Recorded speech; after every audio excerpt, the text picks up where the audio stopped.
숯집 소녀와 불의 철학. 인류와 함께하는 불꽃. 제12편 문명의 불꽃. 10월 초의 어느 평일 오후, 명화는 산성시장 숲가게에서 요리책을 보며 불의 온도 조절에 대해 공부하고 있었다. 연꽃선녀의 조언에 따라 요리를 배우기 시작한 후 불을 다루는 것에 대한 이해가 한층 깊어졌다. 약불, 중불, 강불의 차이가 단순히 온도의 문제가 아니라 불의 성격 자체를 바꾸는 것임을 깨달았다. 그때 가게 문이 열리며 20대 초반으로 보이는 젊은 남학생이 들어왔다.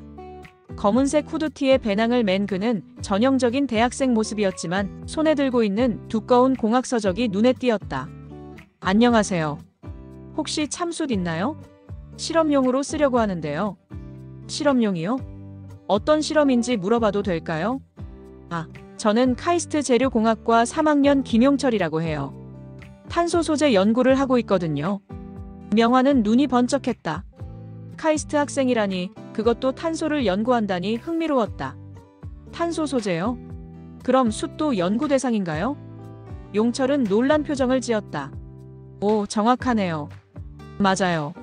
숯은 가장 오래된 탄소 소재 중 하나거든요. 그런데 일반 숯가게에서 이런 질문을 받을 줄은 몰랐는데. 혹시 몇 살이에요? 저는 고등학교 1학년이에요. 17살이고요. 그럼 저보다 4살 어리네요. 편하게 명화야 하고 불러도 될까요? 저는 용철이 오빠라고 불러주세요. 네, 용철이 오빠. 저도 불과 탄소에 대해 공부하고 있어서요. 시간 되시면 자세히 들려주실 수 있나요? 용철은 흥미로워하며 의자에 앉았다. 정말 독특하다, 명화야. 보통 문과적 관점에서 불을 공부하는 경우는 많이 봤는데 이과적 관점도 관심 있어? 네, 요즘 과학과 철학이 융합되는 게 중요하다고 생각해요. 융합이라는 말을 쓰네. 보통 그 나이에는 아이돌 이름을 쓰기 마련인데. 명화는 웃으며 말했다. 오빠, 탄소에 대해서 자세히 알려주세요. 용철은 가방에서 노트북을 꺼내며 설명을 시작했다. 우선 탄소의 역사부터 말해줄게, 명화야. 인류가 탄소를 의식적으로 사용하기 시작한 건 철기시대부터야. 철기시대요? 그래. 철을 만들려면 철광석을 1500도 이상의 고온으로 가열해야 하는데 나무만으로는 그 온도가 안 나와. 그래서 숯을 사용하기 시작한 거지. 용철은 노트북에서 철 재련 과정 그림을 보여주었다. 숯의 탄소가 철광석의 산소와 결합해서 일산화탄소가 되면서 순수한 철이 나오는 거야. 명화는 신기해했다. 그럼 철기시대는 사실 숲기시대였네요? 정확한 표현이야, 명화야. 철이 없었다면 농기구, 무기, 건축도구 등이 발달할 수 없었을 거고 결국 문명 자체가 지금처럼 발전하지 못했을 거야. 용철은 더 흥미로운 이야기를 계속했다. 그리고 산업혁명도 생각해봐. 증기기관의 원리는 뭔가? 물을 끓여서 수증기를 만드는 거죠? 맞아. 그런데 물을 끓이려면 불이 필요하지. 석탄을 태워서 물을 끓이고 그 증기의 압력으로 기계를 돌리는 거야. 명화는 문득 깨달았다. 그럼 모든 기계의 시작이 불이었네요. 정확해, 명화야. 증기기관에서 내연기관으로 발전했지만 내연기관도 결국 연료를 태우는 거잖아. 그리고 현재의 화력발전소도 석탄이나 가스를 태워서 전기를 만들고. 용철은 잠시 멈추더니 더 깊은 관점을 제시했다.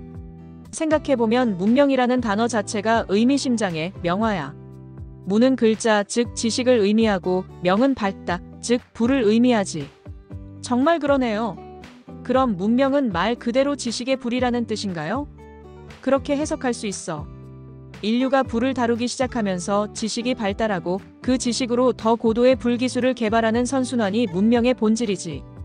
용철은 노트북 화면을 바꾸며 현대 기술들을 보여주었다. 현재 최첨단 기술들도 봐봐, 명화야. 반도체를 만들 때는 1000도 이상의 고온이 필요하고 로켓 엔진은 3000도 이상의 연소 온도를 내야 해. 그럼 우주항공 기술도 불기술인 거네요? 맞아. 그리고 핵융합 발전은 아예 태양과 같은 1억 도의 플라즈마를 만드는 기술이야. 결국 모든 과학기술의 뿌리에는 불이 있는 거지. 명화는 점점 흥미로워졌다. 그럼 컴퓨터나 스마트폰도 불과 관련이 있나요? 물론이지. 실리콘 웨이퍼를 만들 때 고온 공정이 필수고 반도체 회로를 새기는 식각 공정도 플라즈마를 사용해. 심지어 CPU가 작동할 때도 열이 발생하잖아. 용철은 잠시 생각하더니 철학적인 관점을 덧붙였다. 그런데 정말 흥미로운 건 현대 기술이 발달할수록 불을 더 정밀하게 제어해야 한다는 거야. 옛날에는 그냥 뜨겁게만 하면 됐지만 지금은 온도를 0.1도 단위로 조절해야 하거든. 왜 그렇게 정밀해야 하나요? 반도체 같은 정밀 소재는 온도가 조금만 달라져도 성질이 완전히 바뀌어. 그래서 온도 제어 기술이 곧 기술력의 척도가 된 거지. 명화는 문득 자신이 요리할 때 불 조절의 중요성을 깨달았던 경험이 떠올랐다. 요리할 때도 그래요. 계란 프라이를 할 때 불이 너무 세면 겉만 타고 속은 안 익어요. 맞아, 명화야. 요리사와 엔지니어가 하는 일이 본질적으로 같은 거야. 둘 다 열을 정밀하게 제어해서 원하는 결과를 만들어내는 거니까. 용철은 더 놀라운 사실을 알려주었다. 그리고 최근에는 탄소 소재가 다시 주목받고 있어, 명화야. 그래핀, 탄소 나노튜브, 다이아몬드 같은 신소재들이 모두 탄소로 만들어지거든. 그럼 옛날 수치 최첨단 소재가 된 건가요? 어떤 면에서는 그래. 탄소 원자의 배열만 바꾸면 숯에서 다이아몬드까지 만들 수 있으니까. 이것도 결국 고온 고압, 즉 극한의 불 기술이 있어야 가능한 거야.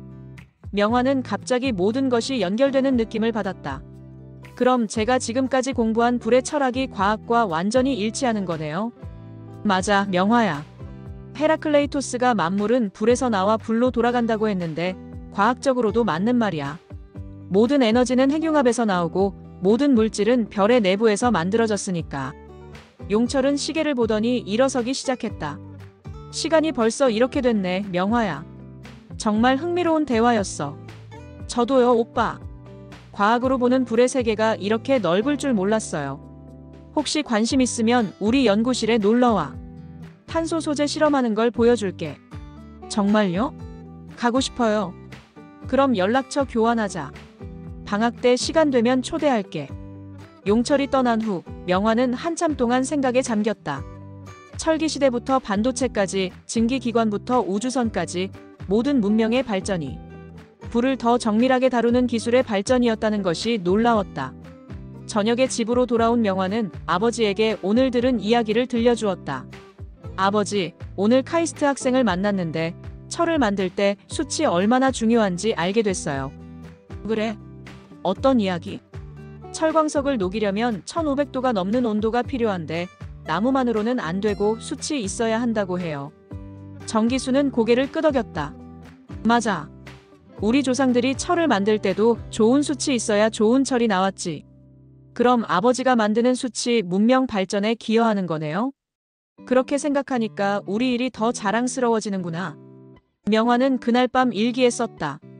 오늘 김용철 학생을 만나서 정말 많은 것을 배웠다. 문명이라는 단어 자체가 지식의 불을 의미한다는 것, 그리고 모든 과학기술의 뿌리에 불이 있다는 것을 알게 되었다. 철기시대부터 현재의 반도체 기술까지 인류, 문명의 모든 발전이 불을 더 정밀하게 다루는 기술의 발전이었다니 정말 놀랍다. 요리할 때 불 조절이 중요한 것과 반도체 제조 시 온도 제어가 중요한 것이 같은 원리라는 것도 흥미로웠다. 앞으로는 과학과 철학을 더욱 융합적으로 생각해야겠다. 창밖으로 도시의 불빛들이 보였다. 가로등, 네온사인, 집집마다 켜진 전등들. 모든 것이 결국 불에서 나온 에너지였다. 138억 년 전 빅뱅의 불꽃이 지금도 이렇게 다양한 형태로 인류 문명을 밝히고 있다는 생각에 명화는 감동을 느꼈다.